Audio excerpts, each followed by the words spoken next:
ಎಲ್ಲರಿಗೂ ನಮಸ್ಕಾರ.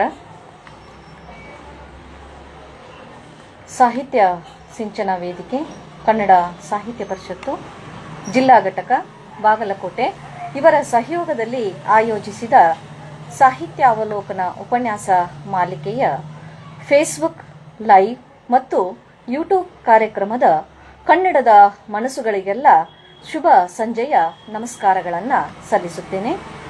ಕನ್ನಡ ಸಾಹಿತ್ಯ ಪರಿಷತ್ತಿನ ಕ್ರಿಯಾಶೀಲ ರಾಜ್ಯಾಧ್ಯಕ್ಷರಾಗಿರುವಂತಹ ಡಾಕ್ಟರ್ ಮಹೇಶ್ ಜೋಶಿಯವರಿಗೆ ಹಾಗೂ ಸದಾ ಚಟುವಟಿಕೆಯಲ್ಲಿ ಇದ್ದು ಇಲ್ಲದಂತೆ ಇರುವ ಜಿಲ್ಲಾಧ್ಯಕ್ಷರಾದಂತಹ ಶ್ರೀ ಶಿವಾನಂದ್ ಶೆಲ್ಲಿಕೇರಿಯವರಿಗೆ ನನ್ನ ನಮಸ್ಕಾರಗಳನ್ನು ಸಲ್ಲಿಸುತ್ತೇನೆ.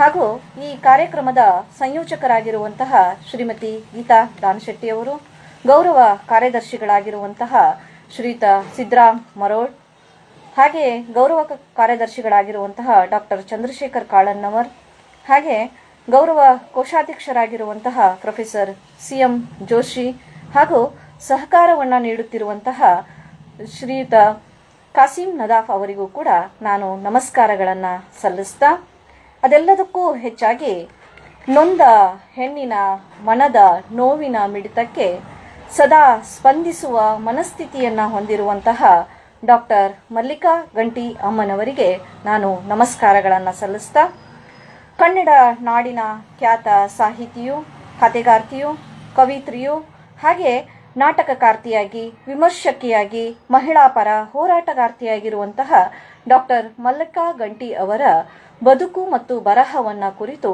ಕೆಲವು ಮಾತುಗಳನ್ನು ನಾನಿಲ್ಲಿ ಹಂಚಿಕೊಳ್ಳುತ್ತೇನೆ. ಕನ್ನಡ ಸಾಹಿತ್ಯ ವಲಯದಲ್ಲಿ ಅತ್ಯಂತ ಗುರುತಿಸಿಕೊಳ್ಳುವಂತಹ ಹೆಸರು ಡಾಕ್ಟರ್ ಮಲ್ಲಿಕಾ ಗಂಟಿಯವರದು. ಭರವಸೆಯ ಬೆಳಕಿನಲ್ಲಿ ಕೇಳಿದಳು ಜಗಕ್ಕೆ, ಬಾಗಿದ ಬೆನ್ನಿಗೆ ಊರುಗೋಲು ಗಂಡು ಮಾತ್ರ ಎಂದಿರಲ್ಲ. ಭರವಸೆಯ ಬೆಳಕಿನಲ್ಲಿ ಕೇಳಿದಳು ಜಗಕ್ಕೆ, ಬಾಗಿದ ಬೆನ್ನಿಗೆ ಊರುಗೋಲು ಗಂಡು ಮಾತ್ರ ಎಂದಿರಲ್ಲ. ಹೇಳಿ ಈಗ, ಸಾಲು ಸಾಲಾಗಿ ಹುಟ್ಟಿದ ಗಂಡುಗಳೆಲ್ಲ ಊರುಗೋಲಾಗದೆ ಉರಿವ ಕೊಳ್ಳಿಗಳಾದಬೇಕೆ ಎಂದು ಪ್ರಶ್ನಿಸುವಂತಹ ಮನೋಭಾವದವರಾಗಿರುವ ಡಾಕ್ಟರ್ ಮಲ್ಲಿಕಾ ಗಂಟಿ ಅವರು ಪರಂಪರಾಗತವಾದ ಪಿತೃ ಪ್ರಾಧಾನ್ಯತೆಯ ಮೂಲವನ್ನು ಪ್ರಶ್ನಿಸುವಂತಹ ಇವರು ಯಾಜಮಾನ್ಯ ಸಂಸ್ಕೃತಿಯ ಬೇರುಗಳನ್ನು ಪೋಷಿಸುವವರ ಭ್ರಮೆಯನ್ನು ಅವರು ಮುರಿಯುತ್ತಾರೆ.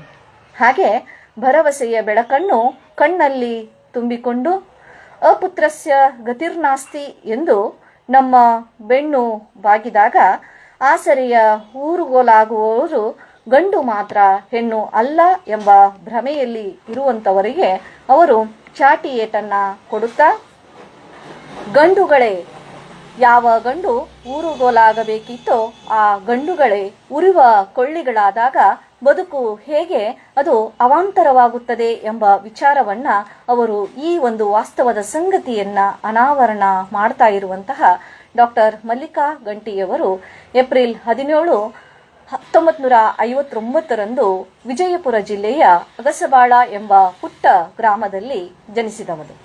ಹಾಗೆ ಇವರ ತಂದೆಯ ಹೆಸರು ಶಂಕರಪ್ಪ, ತಾಯಿ ಹೆಸರು ಪಾರ್ವತಿಬಾಯಿ. ಇವರಿಬ್ಬರು ಶಿಕ್ಷಕರು. ಆದರೆ ದುರ್ದೈವ ಅಂತಂದ್ರೆ ಶಿಕ್ಷಕಿತರಾಗಿರುವಂತಹ ತಂದೆ ತಾಯಿಗಳಿದ್ದಾಗಿಯೂ ಕೂಡ ಇವರಿಗೆ ಮುಕ್ತವಾಗಿ ಓದುವ ಅವಕಾಶಗಳು ದೊರೆಯದೇ ಇರುವುದು. ಆದರೆ ಅಮ್ಮನಿಗೆ ಮಾತ್ರ ಓದಿಸುವ ಹಂಬಲ ಇತ್ತು. ಹಾಗೆ ಸಾಂಪ್ರದಾಯಿಕ ಯಾಜಮಾನ್ಯ ಸಂಸ್ಕೃತಿಯ ಪ್ರತೀಕವಾಗಿರುವಂತಹ ಅಪ್ಪನಿಗೆ ಹೆಣ್ಣು ಮಕ್ಕಳನ್ನು ಓದಿಸುವ ಒಂದು ಮನಸ್ಥಿತಿ ಇರಲ್ಲ. ಹಾಗಾಗಿಯೇ ಇವರ ಓದುವ ಹಂಬಲದ ಬಗೆಗೆ ಅವರೇ ಒಂದು ಸಂದರ್ಶನದಲ್ಲಿ ಹೇಳಿಕೊಳ್ಳುತ್ತಾರೆ. ಅಪ್ಪನಿಗೆ ಗೊತ್ತಾಗದಂತೆ ಕದ್ದು ಮುಚ್ಚಿ ಓದುವ ಒಂದು ಸನ್ನಿವೇಶವನ್ನ ಅವರೇ ವಿವರಿಸುತ್ತಾರೆ. ಅಂದರೆ ಓದು ಅನ್ನುವಂತಹ ಒಂದು ಆಸಕ್ತಿ, ಹಂಬಲ, ಆ ಗೀಳು ಅವರನ್ನ ಮತ್ತೆ ಮತ್ತೆ ಕಾಡಿತ್ತು. ಹಾಗಾಗಿಯೇ ಸಾಹಿತ್ಯಿಕ ಮತ್ತು ಸಾಂಸ್ಕೃತಿಕವಾಗಿರುವ ವಾತಾವರಣ ಇಲ್ಲದೇ ಇರುವಂತಹ ಮನೆತನದಲ್ಲಿ ಹಿರಿಯ ಮಗಳಾಗಿ ಜನಿಸಿರುವಂತಹ ಡಾಕ್ಟರ್ ಮಲ್ಲಿಕಾ ಗಂಟಿಯವರು ಕುಟುಂಬದ ಜವಾಬ್ದಾರಿಯನ್ನ ಹೊರಬೇಕಾಗುತ್ತದೆ. ಹೀಗಾಗಿ ಆ ಒಂದು ಸಂದರ್ಭದಲ್ಲಿ ಅವರ ಮದುವೆ ಅನ್ನುವಂಥದ್ದು ಸೋದರ ಮಾವನೊಂದಿಗೆ ಆಗುವಂತಹ ಮದುವೆ ಅಂತಂದ್ರೆ ಅದು ಹೆಣ್ಣಿನ ಒಂದು ಬದುಕಿನಲ್ಲಿ ವಿಭಿನ್ನವಾಗಿರುವಂತಹ ಆಯಾಮವನ್ನು ತೆರೆದುಕೊಳ್ಳುವಂಥದ್ದು. ಹಾಗೆ ಇವತ್ತಿನ ಸಮುದಾಯದಲ್ಲಿ ಇರುವಂತಹ ಅಥವಾ ಸಮಾಜದಲ್ಲಿ ಇರ್ತಾ ಇರುವಂತಹ ಮಹಿಳೆಯರ ಆಶೋತ್ತರಗಳು, ಮಹಿಳೆಯರ ಕನಸುಗಳು, ಅದು ತಾನು ಮದುವೆಯಾಗುವ ಗಂಡಿನ ಬಗೆಗೆ ಏನೆಲ್ಲ ಕನಸುಗಳು ಇರ್ತವೆ. ಆದರೆ ಡಾಕ್ಟರ್ ಮಲ್ಲಿಕಾ ಗಂಟಿಯವರು ಮದುವೆ ಅಂತಂದಾಗ ಅವರಿಗೆ ಸಂತೋಷ ಆಗುವುದು ಮದುವೆ ಅಂದಲ್ಲ, ಅವರಿಗೆ ಮದುವೆಯಾಗಿ ಕೊಡಿಸುವಂತಹ 2 ಹೊಸ ಸೀರೆಗಳು ಬರ್ತವೆ ಅನ್ನುವಂತಹ ಒಂದು ಕಾರಣದಿಂದಾಗಿ. ಹೀಗಾಗಿ ಅಂತಹ ಒಂದು ಮುಗ್ಧ ಮನಸ್ಥಿತಿಯವರಾಗಿರುವಂತಹ ಮಲ್ಲಿಕಾ ಗಂಟಿಯವರಿಗೆ ಆಗ 12ರ ಪ್ರಾಯ. ಹಾಗಾಗಿ ಆ ಮುಗ್ಧ ಮನಸ್ಸಿಗೆ ಆ ಸೀರೆಯ ಕಡೆಗೆ ಒಲವಿತ್ತೇ ಹೊರತಾಗಿ ಮದುವೆಯ ಬಗೆಗೆ ಅಲ್ಲ ಅನ್ನುವುದನ್ನು ನಾವಿಲ್ಲಿ ಗುರುತಿಸ್ಕೋಬಹುದು. ಹೀಗಾಗಿ ಆ ಪಟ್ಟಂತಹ ಆ ಒಂದು ಸಂಭ್ರಮ ಅದು ಕ್ಷಣಿಕವಾಗಿರುವಂಥದ್ದು ಅನ್ನುವಂಥದ್ದು ಆ ಒಂದು ಮುಗ್ಧ ಬಾಲ್ಯಕ್ಕೆ ಆ ಸಂದರ್ಭದಲ್ಲಿ ಗೊತ್ತಾಗೋದೇ ಇಲ್ಲ. ಯಾಕೆ ಅಂತಂದರೆ ಬದುಕು ಮದುವೆಯ ನಂತರದಲ್ಲಿ ಹೆಣ್ಣು ಮಕ್ಕಳ ಬಾಳಿನಲ್ಲಿ ಹಲವಾರು ತಲ್ಲಣಗಳನ್ನು, ಹಲವಾರು ಪಲ್ಲಟಗಳನ್ನು ತರುವಂಥದ್ದು. ಹಾಗಾಗಿ ಅಂತಹ ಒಂದು ಭಿನ್ನವಾಗಿರುವಂತಹ ಬದುಕಿಗೆ ನಮ್ಮನ್ನು ನಾವು ತೆರೆದುಕೊಳ್ಳುವ ಆ ಬಗೆಯಲ್ಲಿ ಬಹಳಷ್ಟು ಒಂದು ಮುಕ್ತವಾಗಿರುವಂತಹ ಮನಸ್ಥಿತಿಯಲ್ಲಿ ಅವರು ಬದುಕನ್ನು ಸ್ವೀಕಾರ ಮಾಡಿಕೊಳ್ಳುವಂತಹ ಒಂದು ರೀತಿಯನ್ನು ನಾವು ಅವರ ಬದುಕಿನಿದ್ದಕ್ಕೂ ಕೂಡ ಕಾಣಲಿಕ್ಕೆ ಸಾಧ್ಯ ಇದೆ. ಹಾಗಾಗಿ ಆ ಪಟ್ಟಂತಹ ಸಂಭ್ರಮ ಬಹಳ ಕಾಲದವರೆಗೆ ಉಳಿಯೋದಿಲ್ಲ ಅನ್ನುವಂತಹ ಒಂದು ವಿಚಾರ ಅಥವಾ ಅಂತಹ ಒಂದು ಯಾತನೆಗಳು ಬದುಕಿನಲ್ಲಿ ಬಂದಾಗಲೆಲ್ಲ ಅವರನ್ನು ಕೈ ಹಿಡಿದದ್ದು ಅವರ ಓದುವ ಹಂಬಲ. ಓದು ಅನ್ನುವಂಥದ್ದು ಅವರ ಓದುವ ಗುಣ ಹಾಗೂ ಅಪ್ಪನ ಕಣ್ಣು ತಪ್ಪಿಸಿ ಓದುವಂತಹ ಅವರ ಓದಿನ ಆ ಹಂಬಲ ಏನಿದೆಯಲ್ಲ, ಆ ಹಂಬಲವೇ ಅವರ ಬದುಕಿಗೆ ಒಂದು ಮಹತ್ವದ ತಿರುವನ್ನು ತಂದುಕೊಟ್ಟಿರುವಂಥದ್ದು. ಹಾಗಾಗಿಯೇ ಮಲ್ಲಿಕಾ ಗಂಟಿಯವರು ಇಂದು ಸಾಹಿತ್ಯಿಕ ವಲಯದಲ್ಲಿ ಬಹುದೊಡ್ಡ ಶಕ್ತಿಯಾಗಿ ನಮ್ಮ ಕಣ್ಣ ಮುಂದೆ ಇದ್ದಾರೆ. ಅಕ್ಷರ ಲೋಕಕ್ಕೆ ತೆರೆದುಕೊಳ್ಳುವ ಸಾಂಸ್ಕೃತಿಕ ವಾತಾವರಣ ಇಲ್ಲದೇ ಇರುವಂತಹ ಉತ್ತರ ಕರ್ನಾಟಕದ ಕಪ್ಪು ನೆಲದಲ್ಲಿ ಅರಳಿದಂತಹ ಮಲ್ಲಿಗೆ ಇಡೀ ಸಮಾಜಕ್ಕೆ ಪರಿಮಳವನ್ನು ಸೂಸಿದಂತಹ, ಪರಿಮಳವನ್ನು ಬೀರಿದಂತಹ ಪರಿ ಇದೆಯಲ್ಲ, ಅದು ಅವಿಸ್ಮರಣೀಯವಾಗಿರುವಂಥದ್ದು. ಯಾಕೆ ಅಂತಂದರೆ ಅವರು ಮಾಡಿರುವ ಒಂದು ಕಾರ್ಯ ಕೇವಲ ಶೈಕ್ಷಣಿಕವಾಗಿ ಅಲ್ಲ, ಕೇವಲ ಧಾರ್ಮಿಕವಾಗಿ ಅಲ್ಲ, ಸಾಮಾಜಿಕವಾಗಿ ಅಲ್ಲ, ರಾಜಕೀಯವಾಗಿ ಅಲ್ಲ, ಮಹಿಳಾ ಪರವಾಗಿ ಅಲ್ಲ, ಎಲ್ಲ ರೀತಿಯಾಗಿರುವಂತಹ ಒಂದು ಹೋರಾಟಗಳಲ್ಲಿ ತಮ್ಮನ್ನು ತೊಡಗಿಸಿಕೊಳ್ಳುವುದರ ಮೂಲಕವಾಗಿ ಬದುಕನ್ನು ಅತ್ಯಂತ ಸಮೃದ್ಧವಾಗಿ ಅವರು ಅನುಭವಿಸಿದಂಥವರು, ಹಾಗೆ ಬದುಕನ್ನು ಪ್ರೀತಿಸಿದಂಥವರು.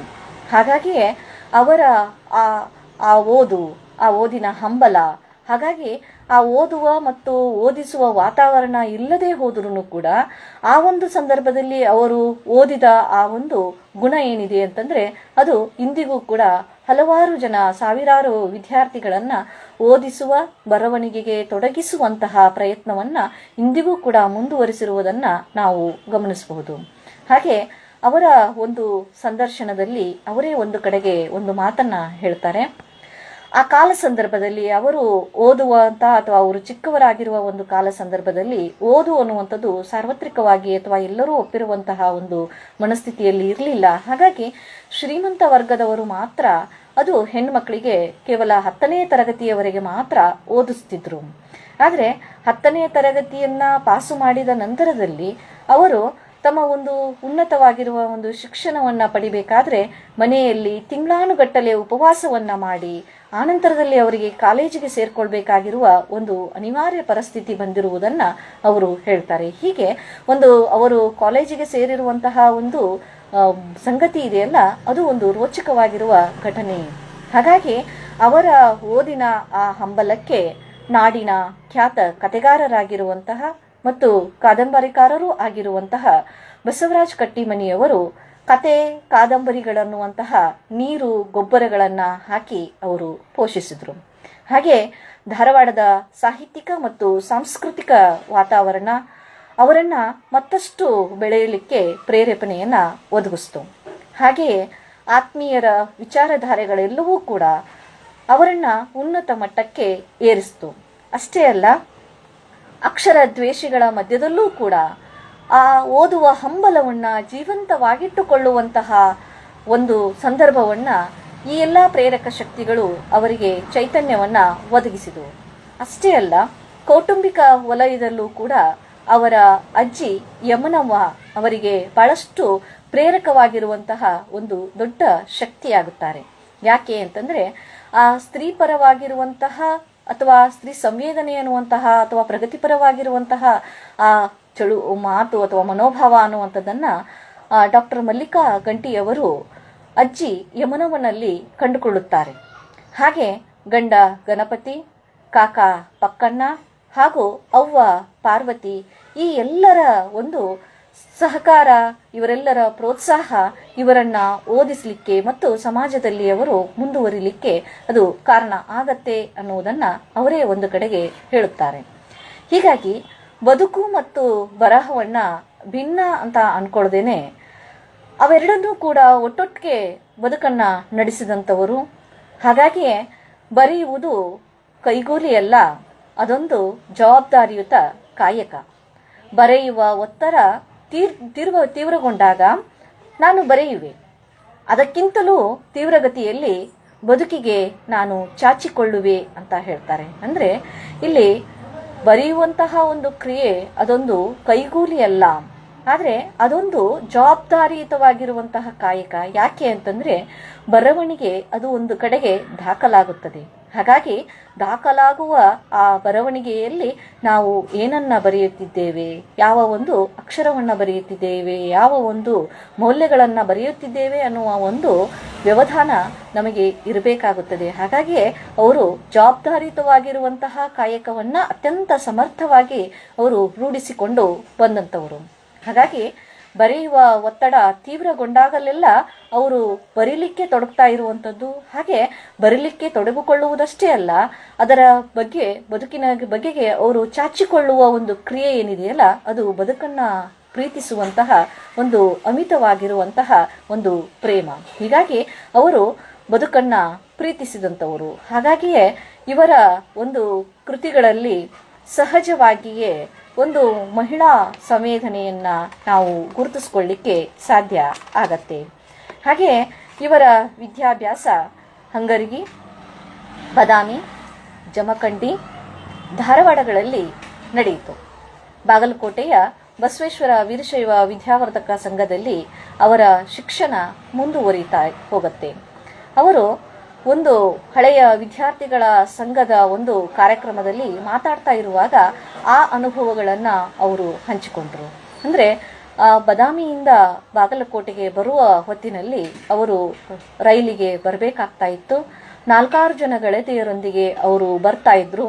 ಹಾಗೆ ಬರುವಾಗ ಮತ್ತು ಹೋಗುವಾಗ ಅಲ್ಲಿರುವಂತಹ ಹುಡುಗರೆಲ್ಲರೂ ಕೂಡ ಅವರನ್ನ ಛೇಡಿಸ್ತಾ ಇದ್ರು. ಆ ಛೇಡಿಕೆ ಏನು ಅಂತಂದ್ರೆ, ಇವರಲ್ಲಿ ಯಾರಾದ್ರೂ ಒಬ್ಬ ಗೆಳತಿ ಬರದೇ ಹೋದ್ರೆ ಆಗ ಒಂದು ಡಬ್ಬಿ ಕಡಿಮೆ ಐತಲ್ಲ ಅನ್ನುವಂತಹ ರೀತಿಯಲ್ಲಿ ಛೇಡಿಸ್ತಾ ಇದ್ರು ಅನ್ನುವಂಥದ್ದನ್ನ ಅವರೇ ಹೇಳ್ಕೊಳ್ತಾ ಇದ್ದಾರೆ. ಅಂದರೆ ಆ ಒಂದು ಚುಡಾಯಿಸುವ ಆ ಒಂದು ಕ್ರಿಯೆಯನ್ನು ಕೂಡ ಅವರು ತಮ್ಮ ಒಂದು ನೆನಪಿನ ಬುತ್ತಿಯಲ್ಲಿ ಬಿಚ್ಚಿಡ್ತಾ ಹೋಗ್ತಾರೆ. ಅಂದ್ರೆ ಚಿಕ್ಕದಾಗಿರುವಂತಹ ಆ ಮಾತುಗಳು ಮತ್ತೆ ಅವರು ಓದಲಿಕ್ಕಾಗಿ ಪಟ್ಟಂತಹ ಒಂದು ಶ್ರಮ, ಇಂದು ಎಷ್ಟೆಲ್ಲ ಒಂದು ಸೌಲಭ್ಯಗಳನ್ನು ನಾವು ಮಕ್ಕಳಿಗೆ ಒದಗಿಸಿ ಕೊಡ್ತಾ ಇದ್ದೀವಿ ಅಂದಾಗಲೂ ಕೂಡ ಮಕ್ಕಳು ಓದಿನಲ್ಲಿ ಹಿಂದೆ ಉಳಿಯುವಂತಹ ಮತ್ತು ಓದಿನಲ್ಲಿ ಆಸಕ್ತಿಯನ್ನು ಕಳ್ಕೊಳ್ಳುವಂತಹ ಪರಿಸ್ಥಿತಿ ಇದೆ.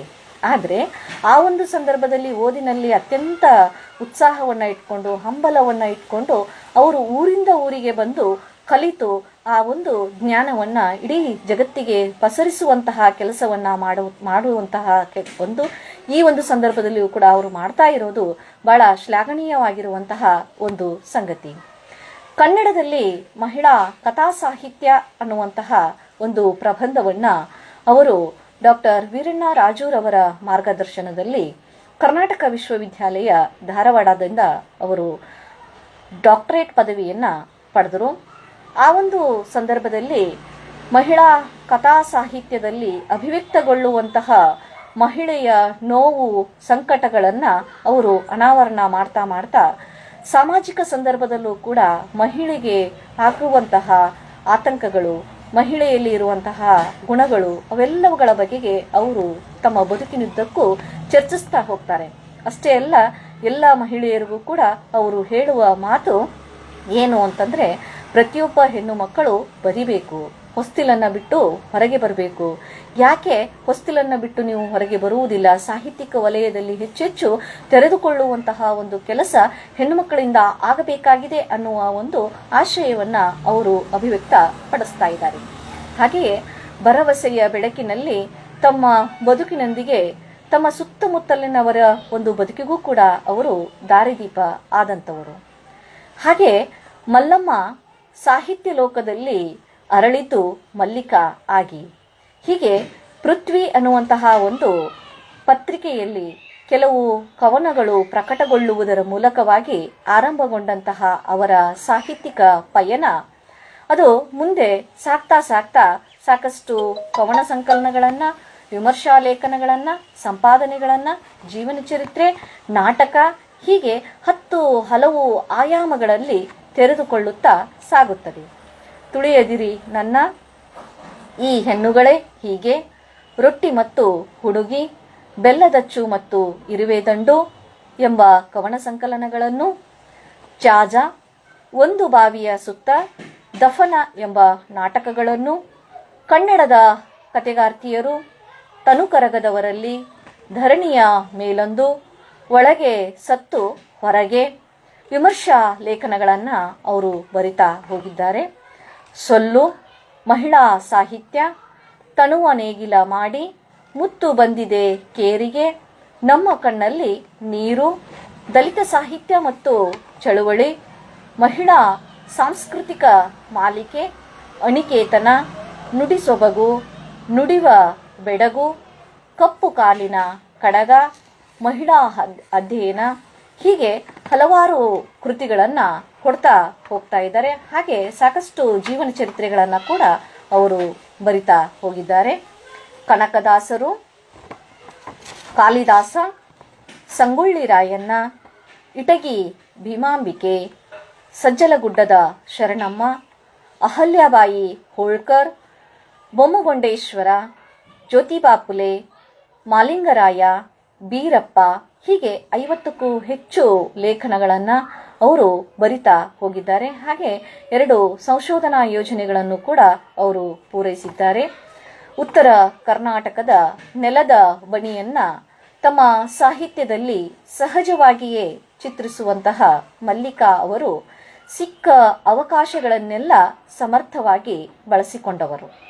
ತಾವಷ್ಟೇ ಬೆಳೆಯದೆ ತಮ್ಮೊಂದಿಗೆ ಇತರರನ್ನು ಬೆಳೆಸುವ ಕಾರ್ಯವನ್ನು ಮಾಡಿದವರು. ಮಹಿಳೆಯರ ನೋವು, ಸಂಕಟ, ಪರಿಶ್ರಮಗಳ ಬಗ್ಗೆ ಸಹಾನುಭೂತಿಯನ್ನ ಹೊಂದಿದ ಡಾಕ್ಟರ್ ಮಲ್ಲಿಕಾ ಅವರು ಬರೆಯುವ ಮತ್ತು ಬರೆಸುವ ಕಾರ್ಯವನ್ನ ನಿರಂತರವಾಗಿ ಮಾಡುತ್ತಲೇ ಬಂದವರು. ಪುರುಷ ಪ್ರಧಾನವಾಗಿರುವಂತಹ ಎಲ್ಲ ಗುಣಗಳನ್ನು ಹೊಂದಿರುವ ಸಾಂಪ್ರದಾಯಿಕ ಮನೆತನದಲ್ಲಿ ಜನಿಸಿ ಪ್ರಗತಿಪರವಾಗಿರುವ ಆಲೋಚನೆಗೆ ತಮ್ಮನ್ನ ತೊಡಗಿಸಿಕೊಂಡು ಸದಾ ಹೋರಾಟ, ಸಂಘಟನೆಗಳು ಹಾಗೆ ಚಳುವಳಿಗಳಲ್ಲಿ ನಿರತರಾಗಿರುವಂತಹ ಅವರ ಮಾತೆ ಒಂದು ಗಂಟೆ ಇದ್ದ ಹಾಗೆ. ಅವರ ಮಾತು ನೇರ ನಿಷ್ಠುರವಾದವು. ಹಾಗಾಗಿ ನೇರ ನಿಷ್ಠುರವಾದ ಮಾತುಗಳು ಸದಾ ಸಮಾಜಕ್ಕೆ ಎಚ್ಚರದ ಗಂಟೆಯಾಗಿ ತೂಕಡಿಸುವ ಸಮಾಜವನ್ನ ಎಚ್ಚರಿಸುವ ಕಾರ್ಯವನ್ನ ನಿರಂತರವಾಗಿ ಮಾಡುತ್ತಲೇ ಬಂದಿವೆ, ಬರುತ್ತಲೇ ಇರುತ್ತವೆ ಅನ್ನುವಂತಹ ಒಂದು ಸಂಗತಿಯನ್ನ ನಾವು ಗಮನಿಸಬಹುದು. ಅಂದರೆ ಅವರ ಮಾತು ಯಾವುದೇ ಮುಲಾಜಿಲ್ಲದೆ ಅವರು ಮಾತನಾಡುವಂತಹ ಆ ಒಂದು ದಿಟ್ಟತನದ ಕಾರಣದಿಂದಾಗಿಯೇ ಅವರ ಮಾತು ಅಂತಂದ್ರೆ ಅದು ಗಂಟೆ ಅನ್ನುವಂತಹ ಮಾತು ನಮ್ಮ ಸಾಹಿತ್ಯಿಕ ವಲಯದಲ್ಲಿ ಪ್ರಚಲಿತದಲ್ಲಿ ಇದೆ. ಹಾಗಾಗಿ ಅವರು ಸಾಕಷ್ಟು ತಮ್ಮ ಒಂದು ಬದುಕಿನ ಪಯಣವನ್ನ ಬೇರೆ ಬೇರೆ ಕಡೆಗೆ ಅವರು ವೃತ್ತಿ ಬದುಕನ್ನ ಒಂದು ಕಡೆಗೆ ಅವರು ಮಾಡ್ತಾ ಹೋಗುವಾಗ ಕೆರೂರು 1983ರಿಂದ 87ರವರೆಗೆ ಅವರು ಕೆರೂರಿನಲ್ಲಿ ಶಿಕ್ಷಕರಾಗಿ ವೃತ್ತಿಯನ್ನ ಪ್ರಾರಂಭ ಮಾಡ್ತಾ ಇದ್ದಾರೆ. ಆನಂತರದಲ್ಲಿ 87ರಿಂದ 2010ರವರೆಗೆ ಗುಲ್ಬರ್ಗಾದಲ್ಲಿ, ಹಾಗೆ 2010ರಿಂದ 2013ರವರೆಗೆ ನಂದಿಹಳ್ಳಿಯ ಸ್ನಾತಕೋತ್ತರ ಕೇಂದ್ರದಲ್ಲಿ ಅವರು ಒಬ್ಬ ಉತ್ತಮ ಪ್ರಾಧ್ಯಾಪಕಿಯಾಗಿ ಸೇವೆಯನ್ನ ಸಲ್ಲಿಸ್ತಾರೆ. ಹಾಗೆ ವಿಜಯನಗರ ಶ್ರೀ ಕೃಷ್ಣದೇವರಾಯ ವಿಶ್ವವಿದ್ಯಾಲಯದ ಡೀನ್ ಆಗಿ, ಕುವೆಂಪು ವಿಶ್ವವಿದ್ಯಾಲಯದ ರಿಜಿಸ್ಟ್ರಾರ್ ಆಗಿ, ಹಾಗೆ ಹಂಪಿ ಕನ್ನಡ ವಿಶ್ವವಿದ್ಯಾಲಯದ ಕುಲಪತಿಗಳಾಗಿ, ಹಾಗೆ ಬಾದಾಮಿಯ ಲಲಿತಕಲಾ ವಿಶ್ವವಿದ್ಯಾಲಯದ ವಿಶೇಷ ಅಧಿಕಾರಿಗಳಾಗಿ ಅಪಾರವಾಗಿರುವಂತಹ ಸೇವೆಯನ್ನ ಅವರು ಸಲ್ಲಿಸಿದ್ದಾರೆ. ವಿವಿಧ ಅಭ್ಯಾಸ ಮಂಡಳಿಗಳು ಮತ್ತು ಪರೀಕ್ಷಾ ಮಂಡಳಿಗಳ ಸದಸ್ಯರಾಗಿಯೂ ಕೂಡ ಅವರು ಸೇವೆಯನ್ನ ಸಲ್ಲಿಸಿದ್ದಾರೆ. ಹಾಗೆ ಮುಖ್ಯ ಪರೀಕ್ಷಕರಾಗಿಯೂ ಕೂಡ ಅವರು ಸೇವೆಯನ್ನ ಸಲ್ಲಿಸಿದ್ದಾರೆ. ಸಾಹಿತ್ಯಿಕ ಒಂದು ವಲಯಕ್ಕೆ ಅವರ ಕೊಡುಗೆ ಬಹಳಷ್ಟು ಅಪಾರವಾಗಿರುವಂಥದ್ದು. ಹಾಗೆ ಸಾಕಷ್ಟು ವಿದ್ಯಾರ್ಥಿಗಳು ಸಂಶೋಧನೆಯಲ್ಲಿ ತೊಡಗಿಕೊಳ್ಳಿಕ್ಕೆ ಅವರು ಪ್ರೇರಣೆಯನ್ನ ಒದಗಿಸ್ತಾ ಇದ್ರು. ಹಾಗಾಗಿ 1944ರಿಂದ 2006ರವರೆಗೆ ಹಲವಾರು ಎಂಫಿಲ್ ಸಂಶೋಧನಾ ವಿದ್ಯಾರ್ಥಿಗಳಿಗೆ ಅವರು ಮಾರ್ಗದರ್ಶಕರಾಗಿ ಸೇವೆಯನ್ನ ಸಲ್ಲಿಸಿದರು.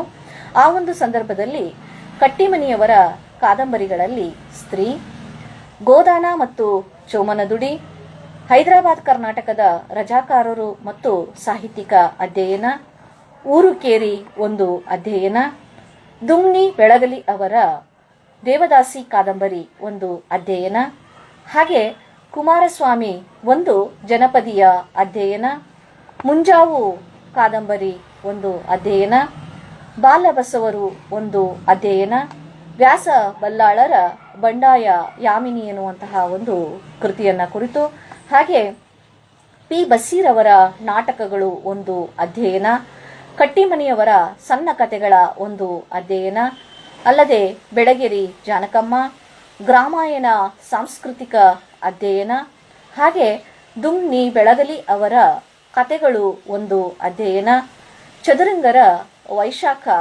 ಹಾಗೆ ಅಗ್ನಿ ಮತ್ತು ಮಳೆ ಎಂಬ ನಾಟಕವನ್ನ ಕುರಿತು ಅವರು ಅಧ್ಯಯನಗಳನ್ನು ವಿದ್ಯಾರ್ಥಿಗಳಿಂದ ಮಾಡಿಸಿದ್ದಾರೆ.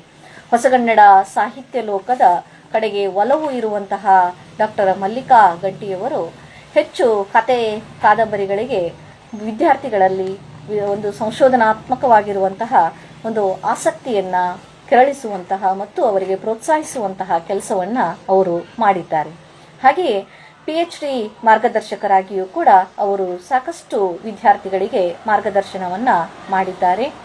ಕನ್ನಡ ರಂಗಭೂಮಿ ಸಾಹಿತ್ಯ ಮತ್ತು ಸಂಸ್ಕೃತಿ ಒಂದು ಅಧ್ಯಯನ, ಕನ್ನಡ ರಂಗಭೂಮಿ ಮತ್ತು ಮಹಿಳೆ, ಕನ್ನಡ ಕಾದಂಬರಿಗಳಲ್ಲಿ ದಲಿತ ಸಾಂಸ್ಕೃತಿಕ ಲೋಕ, ಕನ್ನಡ ಕಾದಂಬರಿಗಳಲ್ಲಿ ತಲೆಮಾರುಗಳ ಸಂಘರ್ಷ, ಮತ್ತೆ ಕನ್ನಡ ಸಾಹಿತ್ಯ ಮತ್ತು ಸ್ವತಂತ್ರ ಹೋರಾಟದಲ್ಲಿ ಮಹಿಳೆ, ಪ್ರಾಚೀನ ಕನ್ನಡ ಕಾವ್ಯಗಳಲ್ಲಿ ಪ್ರಭುತ್ವ ವಿರೋಧಿ ನೆಲೆಗಳು, ಹಾಗೆ ಸರ್ಜು ಕಾಟ್ಕರ್ ಅವರ ಸಾಹಿತ್ಯಿಕ ಅಧ್ಯಯನ, ಕನ್ನಡ ಕಾದಂಬರಿಗಳಲ್ಲಿ ಸ್ತ್ರೀ, ಹೀಗೆ ಹಲವು ಆಯಾಮಗಳಲ್ಲಿ ಸಂಶೋಧನಾ ವಿದ್ಯಾರ್ಥಿಗಳಿಗೆ ಮಾರ್ಗದರ್ಶಕರಾಗಿ ಹಲವಾರು ಸಾವಿರಾರು ವಿದ್ಯಾರ್ಥಿಗಳ ಬಾಳಿಗೆ ಬೆಳಕಾದಂಥವರು. ಹೀಗಾಗಿ ಸಾಕಷ್ಟು ಸಾಹಿತ್ಯಿಕ ಸೇವೆಯನ್ನ ಅವರು ಕೈಗೊಂಡಿದ್ದಾರೆ. ಅಲ್ಲದೆ ಸರ್ಕಾರಿ ಸಂಸ್ಥೆಗಳಲ್ಲಿ ಮತ್ತು ವಿವಿಧ ವಿಶ್ವವಿದ್ಯಾಲಯಗಳಲ್ಲಿ ಅವರು ನೇಮಕಗೊಂಡು ಅತ್ಯಂತ ಪ್ರಬುದ್ಧವಾಗಿರುವಂತಹ ರೀತಿಯಲ್ಲಿ ಸೇವೆಯನ್ನ ಸಲ್ಲಿಸಿದ್ದಾರೆ. ಕನ್ನಡ ವಿಶ್ವವಿದ್ಯಾಲಯದ ಸೆನೆಟ್ ಸದಸ್ಯರಾಗಿ ಅವರು ಸೇವೆಯನ್ನ ಸಲ್ಲಿಸಿದ್ದಾರೆ. ಹಾಗೆ ಅವರು ಹಲವಾರು ಸಮಿತಿಗಳಲ್ಲಿ, ಅಂದರೆ ಜನಪದ ಶ್ರೀ ಪ್ರಶಸ್ತಿ ಆಯ್ಕೆಯ ಸಮಿತಿಯ ಸದಸ್ಯರಾಗಿಯೂ ಕೂಡ ಅವರು ಸೇವೆಯನ್ನ ಸಲ್ಲಿಸಿದ್ದಾರೆ. ಹಾಗೆ ಕನ್ನಡ ಸಾಹಿತ್ಯ ಪರಿಷತ್ತಿನ ಬಿ ಸರೋಜಾದೇವಿ ಪ್ರಶಸ್ತಿಯ ಆಯ್ಕೆ ಸಮಿತಿಯ ಸದಸ್ಯರಾಗಿಯೂ, ಹಾಗೆ 8ನೇ ತರಗತಿಯ ಕನ್ನಡ ಪಠ್ಯಪುಸ್ತಕದ ಸಮೀಕ್ಷಕರಾಗಿಯೂ ಅವರು ಸೇವೆಯನ್ನ ಸಲ್ಲಿಸಿದ್ದಾರೆ.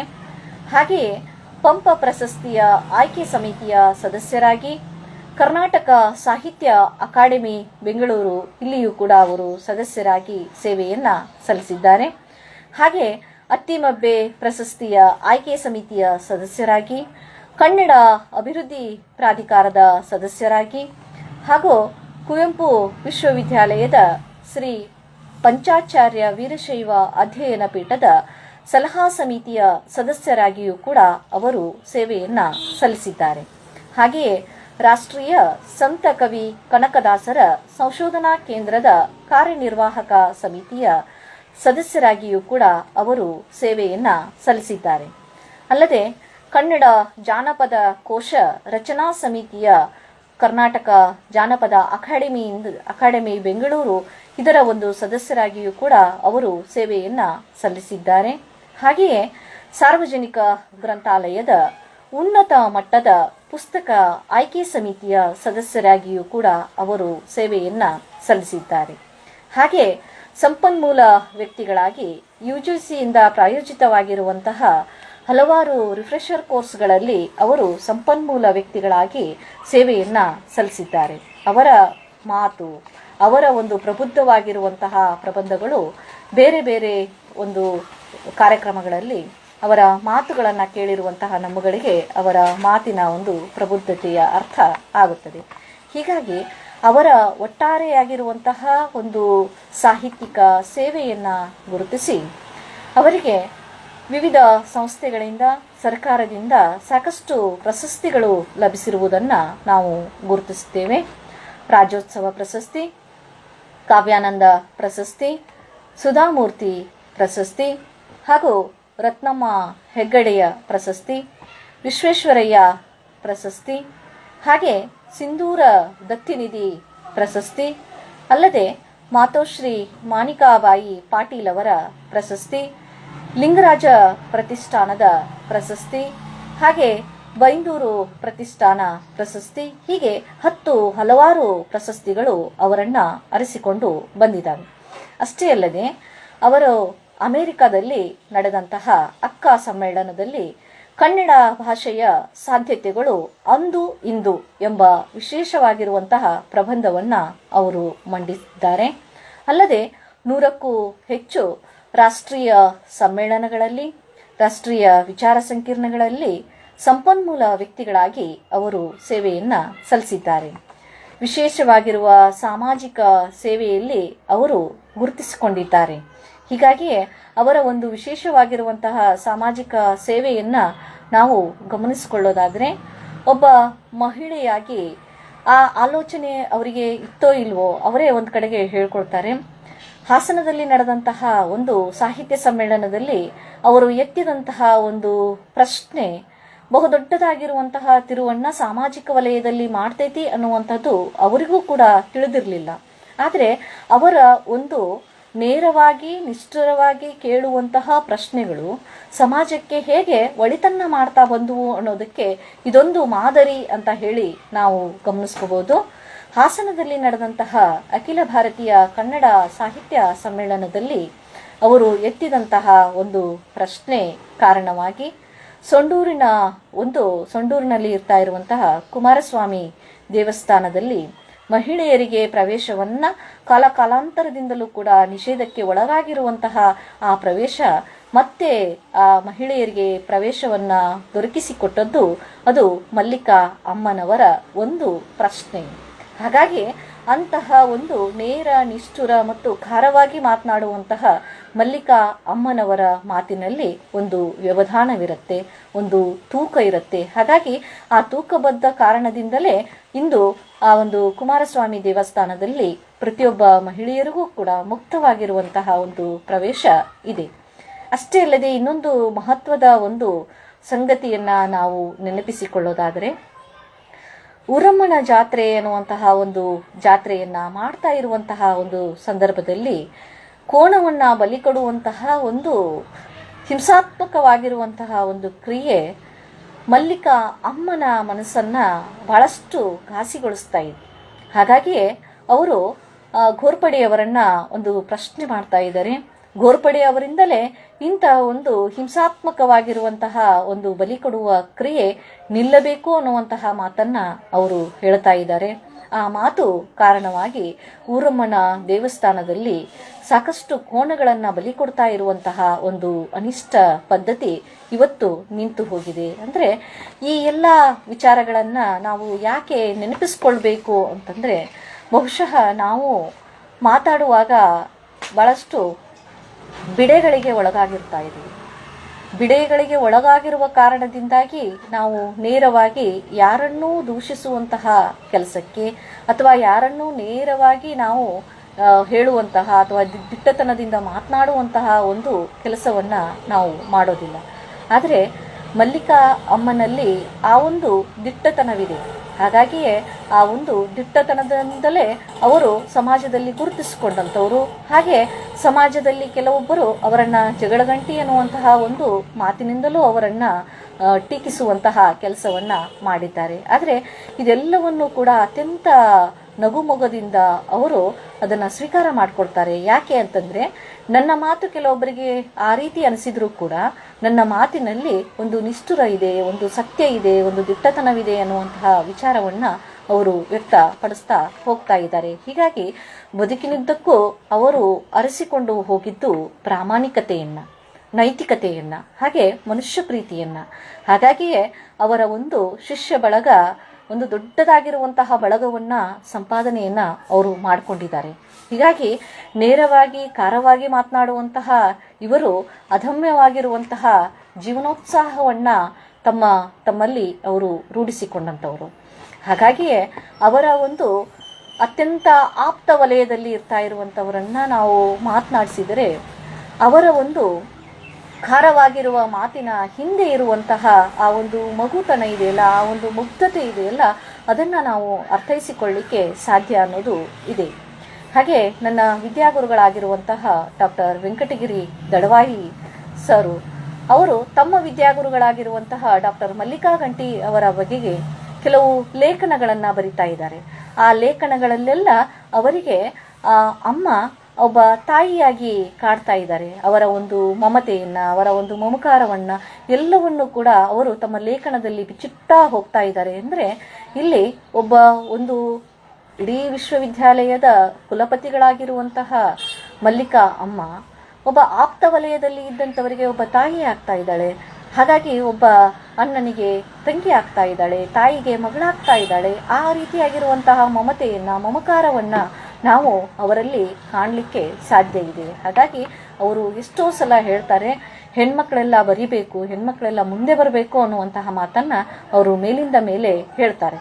ಅಂದರೆ ಈ ಪುರುಷ ಪ್ರಧಾನವಾಗಿರುವ ಸಾಮಾಜಿಕ ಸ್ಥಿತಿಗತಿಗಳಲ್ಲಿ ಯಾರೆಲ್ಲ ಒಳಗು ಆಗ್ತಾ ಇದ್ದಾರೋ ಆ ಒಳಗಾಗ್ತಾ ಇರುವಂತಹ ಎಲ್ಲರನ್ನೂ ಕೂಡ ಅವರು ಪ್ರಶ್ನಿಸ್ತಾ ಇದ್ದಾರೆ. ಅದು ಗಂಡಸಿರಬಹುದು, ಹೆಂಗಸಿರಬಹುದು, ಎಲ್ಲರನ್ನೂ ಕೂಡ ಅವರು ಪ್ರಶ್ನಿಸ್ತಾ ಹೋಗುವಾಗ ಗಂಡಸಿನ ಮನಸ್ಸಿನೊಳಗೆ ಇರುವಂತಹ ಅಥವಾ ಅವನ ಮನದಾಳದಲ್ಲಿ ಇರುವಂತಹ ಹೆಣ್ಣುತನವನ್ನು ಮತ್ತು ಹೆಂಗಸಿನ ಮನದಾಳದಲ್ಲಿ ಇರ್ತಾ ಇರುವಂತಹ ಆ ಗಂಡಸುತನವನ್ನು ಎರಡನ್ನೂ ಕೂಡ ಅರ್ಥೈಸಿಕೊಂಡಿರುವಂತಹ ಮಲ್ಲಿಕಾ ಗಂಟಿಯವರು ಸಾಮಾಜಿಕ ವಲಯದಲ್ಲಿ ತಮ್ಮನ್ನು ತಾವು ಬಹಳಷ್ಟು ನಿಷ್ಠುರವಾಗಿ ಅವರು ಕಂಡುಕೊಂಡಂಥವರು. ಆದರೆ ಕೌಟುಂಬಿಕ ವಲಯದಲ್ಲಿ ಅತ್ಯಂತ ಪ್ರೀತಿಯ, ಮಮತೆಯ, ಮಮಕಾರದ ಒಂದು ಮೂರ್ತಿಯಾಗಿ ಅವರು ಕಂಗೊಳಿಸ್ತಾ ಇರುವುದನ್ನು ನಾವು ಕಾಣ್ತೀವಿ.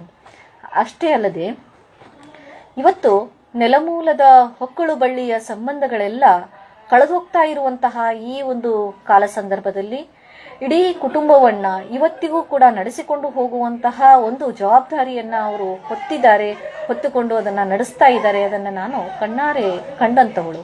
ಹಾಗಾಗಿಯೇ ಸಾಮೂಹಿಕ ಪ್ರಜ್ಞೆ ಮತ್ತು ಮಾನವೀಯ ಸಂಬಂಧಗಳು ಕಡಿಮೆಯಾಗ್ತಾ ಇರುವಂತಹ ಈ ಒಂದು ಕಾಲ ಸಂದರ್ಭದಲ್ಲೂ ಕೂಡ ಇಂಥವರು ನಮಗೆಲ್ಲ ಮಾದರಿ ಆಗ್ತಾ ಹೋಗ್ತಾರೆ. ಹಾಗೆ ದಿನೇ ದಿನೇ ಮನುಷ್ಯ ಭಾವನಾರಹಿತ ಆಗ್ತಾ ಇರುವ ಕಾರಣದಿಂದಾಗಿಯೇ ಇವತ್ತು ಬದುಕು ಅನ್ನೋದು ಹೇಗಾಗಿದೆ ಅಂತಂದರೆ ಅದು ಅಡ್ಡಗೋಡೆಯ ಮೇಲೆ ದೀಪ ಇಟ್ಟಂತೆ ಆಗಿದೆ. ಹೀಗಾಗಿಯೇ ಇದೇ ಒಂದು ಕಾಲ ಸಂದರ್ಭದಲ್ಲಿ ಜಗತ್ತಿಗೆ ಕೊರೋನಾ ಎಂಬ ಮಹಾಮಾರಿ ಬಂದು ಮನುಷ್ಯ ಏನೆಲ್ಲ ಗಳಿಸಿದರೇನೋ, ಏನೆಲ್ಲ ಇದ್ದರೇನೋ ಬದುಕಿಗೆ ಬೇಕಾದದ್ದು ಒಂದು ಹಿಡಿ ಪ್ರೀತಿ ಅನ್ನೋದನ್ನು ಅದು ಕಲಿಸಿಕೊಡ್ತು. ಹಾಗಾಗಿ ಅಹಂನಿಂದ ಬದುಕ್ತಾ ಇರುವಂಥವರಿಗೆಲ್ಲ ಅದು ಪ್ರಶ್ನೆಯನ್ನು ಮಾಡ್ತು, ಪಾಠವನ್ನು ಕಲಿಸ್ತು. ಆ ಸಂದರ್ಭವನ್ನು ನಾನು ಇಲ್ಲಿ ಯಾಕೆ ನೆನಪಿಸ್ಕೊಳ್ತಾ ಇದ್ದೀನಿ ಅಂತಂದರೆ, ಮಲ್ಲಿಕಾ ಅಮ್ಮನವರ ಬದುಕಿನಲ್ಲಿ ಈ ಕೊರೋನಾ ಸಂದರ್ಭದಲ್ಲಿ ನಡೆದಂತಹ ಒಂದು ಘೋರ ಒಂದು ಅದನ್ನು ನೆನಪಿಸ್ಕೊಳ್ಳಿಕ್ಕೂ ಕೂಡ ಸಾಧ್ಯ ಆಗದೆ ಇರುವಂತಹ ಒಂದು ದುಃಖ ಉಮ್ಮಳಿಸಿ ಬರ್ತಾ ಇದೆ. ಅಂತಹ ಒಂದು ವಿಚಾರವನ್ನು ನಾನಿಲ್ಲಿ ಹೇಳಲಿಕ್ಕೆ ಪ್ರಯತ್ನವನ್ನು ಮಾಡ್ತಾ ಇದ್ದೀನಿ.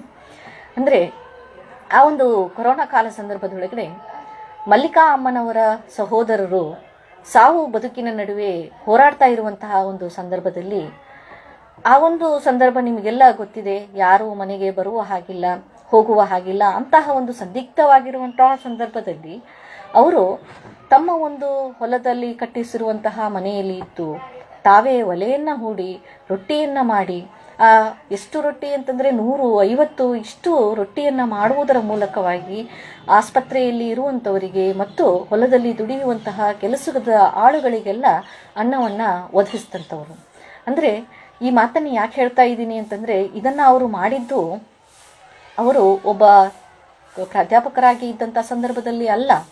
ಅವರು ಕನ್ನಡ ವಿಶ್ವವಿದ್ಯಾಲಯ ಹಂಪಿಯ ಒಂದು ಕುಲಪತಿಗಳಾಗಿ ನಿವೃತ್ತಿಯಾದ ನಂತರದಲ್ಲಿ, ಅಂದರೆ ವ್ಯಕ್ತಿ ಎಷ್ಟೇ ಎತ್ತರಕ್ಕೆ ಹೋದರೂ ಕೂಡ ಆ ಮಾನವೀಯ ಪ್ರೀತಿ ಅನ್ನೋದಿದೆಯಲ್ಲ, ಅದನ್ನು ಮರಿಬಾರದು ಅನ್ನುವಂತಹ ಒಂದು ಬಂಧ ಏನಿದೆಯೋ ಆ ಬಂಧಕ್ಕೆ ಒಳಗಾದಂಥವರು ಮಲ್ಲಿಕಾ ಅಮ್ಮ. ಹಾಗಾಗಿಯೇ ಅವರ ಒಂದು ಆ ಮಾನವೀಯ ಪ್ರೀತಿ ಏನಿದೆಯಲ್ಲ, ಆ ಮಾನವೀಯ ಕಳಕಳಿ ಏನಿದೆಯಲ್ಲ, ಅದು ಕೇವಲ ಹಣವನ್ನು ಕೊಟ್ಟು ಕಳಿಸ್ಬೋದಾಗಿತ್ತು. ಆದರೆ ಆ ಹಣವನ್ನು ಕೊಟ್ಟು ಕಳಿಸುವುದರ ಮೂಲಕವಾಗಿ ಸಂಬಂಧದ ಬೆಸುಗೆ ಆಗೋದಿಲ್ಲ. ಹಾಗಾಗಿ ಆ ಹೊತ್ತಿನಲ್ಲಿ ಅವರು ಒಂದು ದಿಟ್ಟವಾಗಿರುವ ನಿರ್ಧಾರಗಳನ್ನು ತೆಗೆದುಕೊಂಡು ಇಡೀ ಒಂದು ಕುಟುಂಬವನ್ನು ಕೈ ಹಿಡಿಯುವಂತಹ ಒಂದು ಕೆಲಸವನ್ನು ಮಾಡುವಂಥದ್ದು, ಮತ್ತು ಎಂತಹ ಕಷ್ಟದ ಸಂದರ್ಭಗಳು ಬಂದಾಗಿಯೂ ಕೂಡ ಅದನ್ನು ಎದುರಿಸುವಂತಹ ಗಟ್ಟಿ ಗುಂಡಿಗೆಯನ್ನು ಹೊಂದಿದಂಥವರು ಅಮ್ಮನವರು.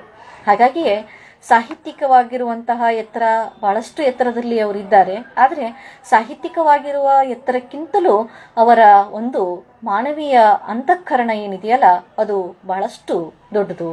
ಮಮತೆ ಮಮಕಾರದಲ್ಲಿ ಅವರು ಒಂದು ಗುಂಜಿ ಹೆಚ್ಚಾಗ್ತಾ ಇದ್ದಾರೆ ಅನ್ನೋದನ್ನು ನಾವು ಗುರುತಿಸ್ಕೋಬಹುದು. ಹೀಗಾಗಿ ಈ ನೆಲದ ಮಣ್ಣಿನ ಮಗಳಾಗಿರುವಂತಹ ಮಲ್ಲಿಕಾ ಅವರು ನಿವೃತ್ತಿಯ ನಂತರದಲ್ಲಿ ತಮ್ಮ ಹೊಲದಲ್ಲಿ ಸ್ವತಃ ದುಡಿದು ಮಣ್ಣಿನ ಮಗಳಾಗಿಯೇ ಬದುಕಲಿಕ್ಕೆ ಅವರು ಇಷ್ಟಪಡ್ತಾ ಇದ್ದಾರೆ ಅನ್ನುವಂತಹ ಒಂದು ಆಶಯ ಇದೆಯಲ್ಲ, ಅದು ಬಹಳ ಉತ್ತಮವಾಗಿರುವಂಥದ್ದು ಮತ್ತು ಉನ್ನತವಾಗಿರುವಂಥದ್ದು.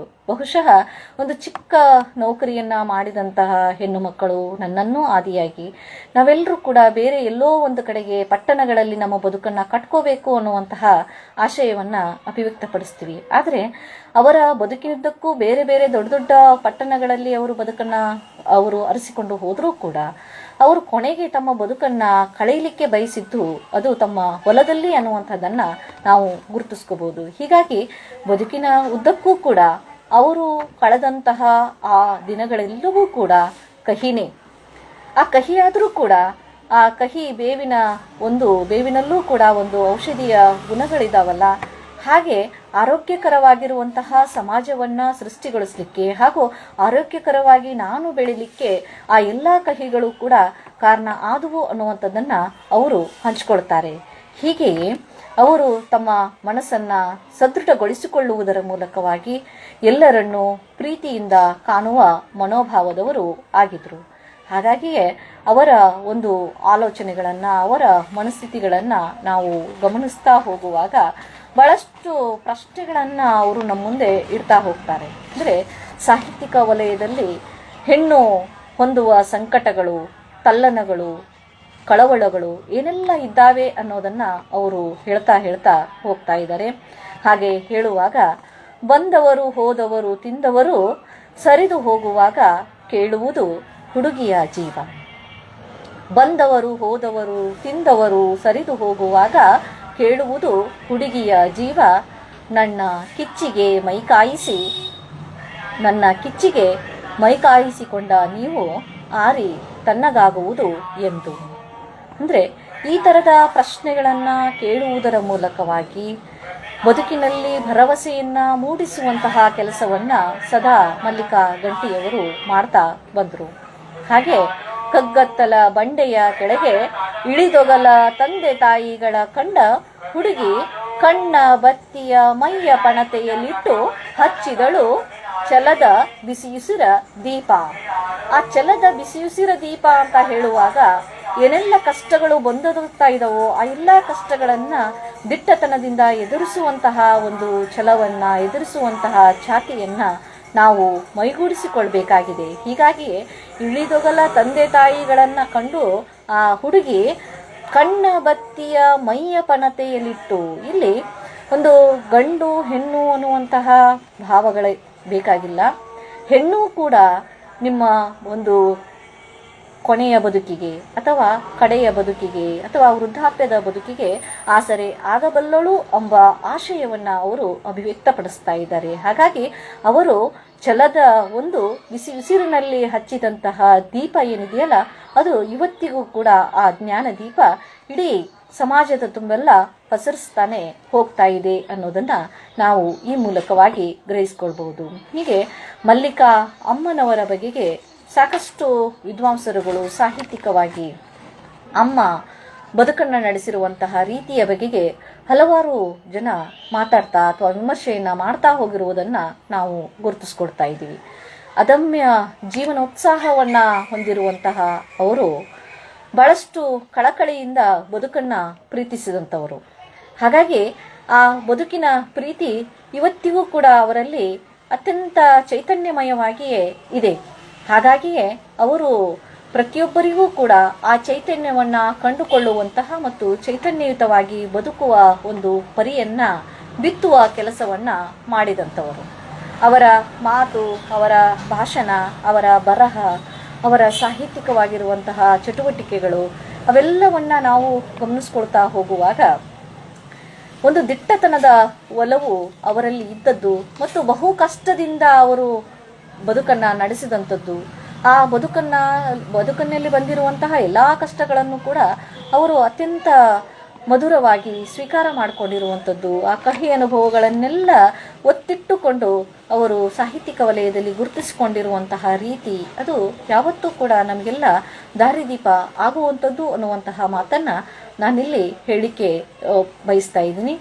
ಹಾಗೆ ಅವರ ಒಂದು ಶಿಷ್ಯ ಬಳಗಗಳನ್ನು ನಾವು ಗಮನಿಸ್ಕೊಳ್ಳುವಾಗ ಬಹಳಷ್ಟು ಜನರು, ರಾಜಶೇಖರ ಹಳಮನಿ ಸರ್ ಆಗಿರ್ಬೋದು, ಡಾಕ್ಟರ್ ವೆಂಕಟಗಿರಿ ದಳವಾಯಿ ಅವರಾಗಿರ್ಬೋದು, ಬಹಳಷ್ಟು ಉನ್ನತವಾಗಿರುವಂತಹ ಮಟ್ಟದಲ್ಲಿ ಇದ್ದಂಥವರು ಮತ್ತು ಸಾಹಿತ್ಯಿಕ ವಲಯದಲ್ಲಿ ವಿಶೇಷವಾಗಿ ಗುರುತಿಸ್ಕೊಂಡಂಥವರು.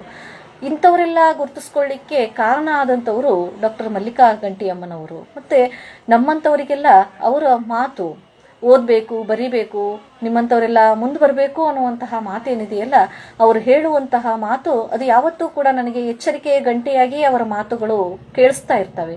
ನಾನು ಮತ್ತೆ ಯಾವುದೋ ಒಂದು ಮಾತನ್ನಾಡಬೇಕಾದಾಗಲೂ ಕೂಡ ಮಲ್ಲಿಕಾ ಅಮ್ಮನ ಥರ ಮಾತಾಡಬೇಕು ಅನ್ನುವಂತಹ ಒಂದು ಆದರ್ಶವನ್ನ ಇಟ್ಕೊಂಡಂಥವಳು. ಹಾಗಾಗಿ ಆ ಒಂದು ಭಾವನೆಯನ್ನ ಬಿತ್ತುವಂತಹ ಹೊತ್ತು ಒಬ್ಬ ಲೇಖಕರಿಗೆ, ಒಬ್ಬ ಓದುಗರಿಗೆ, ಒಬ್ಬ ಬರಹಗಾರರಿಗೆ ಅಥವಾ ಒಬ್ಬ ಮಗಳಿಗೆ ಒಂದು ಆದರ್ಶವಾಗುವಂತಹ ಒಂದು ವ್ಯಕ್ತಿತ್ವ ಮಲ್ಲಿಕಾ ಅಮ್ಮನವರದು. ಹೀಗಾಗಿಯೇ ಭೂಮಿ ತೂಕದ ಹೆಣ್ಣು ಸ್ಫೋಟಗೊಂಡಾಗ ಅನ್ನುವಂತಹ ಒಂದು ಲೇಖನವನ್ನ ಡಾಕ್ಟರ್ ವೆಂಕಟಗಿರಿ ದಳವಾಯಿ ಸರ್ ಅವರು ಬರಿತಾ ಹೋಗ್ತಾ ಇದ್ದಾರೆ. ಅಲ್ಲೆಲ್ಲ ಅಮ್ಮನ ವ್ಯಕ್ತಿತ್ವದ ಅನಾವರಣವನ್ನ ಬಹಳ ಚೆನ್ನಾಗಿ ಅವರು ವಿವರಿಸ್ತಾ ಹೋಗ್ತಾ ಇದ್ದಾರೆ. ಹಾಗಾಗಿಯೇ ಅಂತಹ ಒಂದು ವ್ಯಕ್ತಿತ್ವವನ್ನ ಹೊಂದಿರುವಂತಹ, ಒಂದು ದಿವ್ಯ ವ್ಯಕ್ತಿತ್ವವನ್ನ ಹೊಂದಿರುವಂತಹ ಮಲ್ಲಿಕಾ ಅಮ್ಮನವರ ಒಂದು ಬದುಕು ನಮ್ಮೆಲ್ಲರಿಗೂ ಕೂಡ ಆದರ್ಶ ಆಗತ್ತೆ ಅನ್ನುವಂತಹ ಮಾತನ್ನ ನಾನಿಲ್ಲಿ ಅಭಿವ್ಯಕ್ತಿಯನ್ನ ಪಡಿಸ್ತಾ, ಅವರ ಬದುಕಿನ ಪ್ರತಿಯೊಂದು ಕ್ಷಣಗಳು ಕೂಡ ಒಂದು ಬರೆದಿಡುವಂತಹ, ಇತಿಹಾಸ ಆಗುವಂತಹ, ದಾಖಲಾಗುವಂತಹ ಸಂಗತಿಗಳೇ. ಹಾಗಾಗಿಯೇ ಮಲ್ಲಿಕಾ ಅಮ್ಮನವರ ಒಂದು ಆತ್ಮಚರಿತ್ರೆ ಹೊರಗೆ ಬಂದರೆ ಅವರ ಬದುಕಿನ ನೋವು ನಲಿವುಗಳು, ಕಂಡು ಕೇಳದೇ ಇರುವಂತಹ ಹಾಗೂ ಯಾರೊಂದಿಗೂ ಹೇಳಿಕೊಳ್ಳಲು ಆಗದೇ ಇರುವಂತಹ ಎಷ್ಟೋ ಸಂಗತಿಗಳನ್ನ ನಾವು ಅಮ್ಮನ ಆತ್ಮಚರಿತ್ರೆಯ ಮೂಲಕವಾಗಿ ಕೊಂಡುಕೊಳ್ಳಬಹುದು ಅನ್ನುವಂತಹ ಮಾತನ್ನ ಇಲ್ಲಿ ಅಭಿವ್ಯಕ್ತಪಡಿಸ್ತಾ, ಈ ಒಂದು ಕಾರ್ಯಕ್ರಮವನ್ನ ಆಯೋಜಿಸಿ ಕನ್ನಡ ಸಾಹಿತ್ಯ ಲೋಕದ ಒಬ್ಬ ದಿಗ್ಗಜ ಕವಿತ್ರಿಯನ್ನ, ಒಬ್ಬ ಮಹಿಳಾಪರ ಚಿಂತಕಿಯ ಬಗೆಗೆ ಮತ್ತು ಕನ್ನಡ ವಿಶ್ವವಿದ್ಯಾಲಯ ಹಂಪಿಯ ಕುಲಪತಿಗಳಾಗಿ ನಿವೃತ್ತಿಯನ್ನ ಹೊಂದಿರುವಂತಹ ಹಾಗೂ ಬಾದಾಮಿಯ ಲಲಿತಕಲಾ ವಿಶ್ವವಿದ್ಯಾಲಯದ ವಿಶೇಷ ಅಧಿಕಾರಿಗಳಾಗಿರುವಂತಹ ಹಾಗೂ ವಿವಿಧ ಸಂಘ ಸಂಸ್ಥೆಗಳ ಒಂದು ಸಲಹಾ ಸಮಿತಿಯ ಸದಸ್ಯರಾಗಿ ಸೇವೆಯನ್ನ ಸಲ್ಲಿಸಿರುವಂತಹ ಮಲ್ಲಿಕಾ ಅಮ್ಮನವರ ಬದುಕು ಅದು ಬರದಷ್ಟು ಅಥವಾ ಹೇಳ್ಕೊಳ್ಳಿಕ್ಕೆ ಒಂದು ತಾಸು, ಅರ್ಧ ತಾಸು, ಅದು ತಾಸಿನ ಲೆಕ್ಕದಲ್ಲಿ ಹೇಳಿಕೆ ಸಾಧ್ಯ ಆಗದೆ ಇರುವಂಥದ್ದು. ಬರೆದರೂ ಮುಗಿಲಿನುದ್ದಕ್ಕೂ ಬರೆದರೂ ಅದು ಮುಗಿಯದೇ ಹೋಗುವಂತಹ ಒಂದು ಕತೆ. ಹಾಗಾಗಿ ಅಂತಹ ವಿಸ್ತಾರವಾಗಿರುವಂತಹ ಬದುಕು ಮತ್ತು ಬರಹವನ್ನ ಹೊಂದಿರುವಂತಹ ಅಮ್ಮನ ಸಂಪೂರ್ಣ ವ್ಯಕ್ತಿತ್ವದ ಚಿತ್ರಣ ನಮಗೆ ಆಗಬೇಕು ಅಂತಂದ್ರೆ ಅವರ ಒಂದು ಆತ್ಮಚರಿತ್ರೆ ಹೊರಗೆ ಬರಬೇಕು.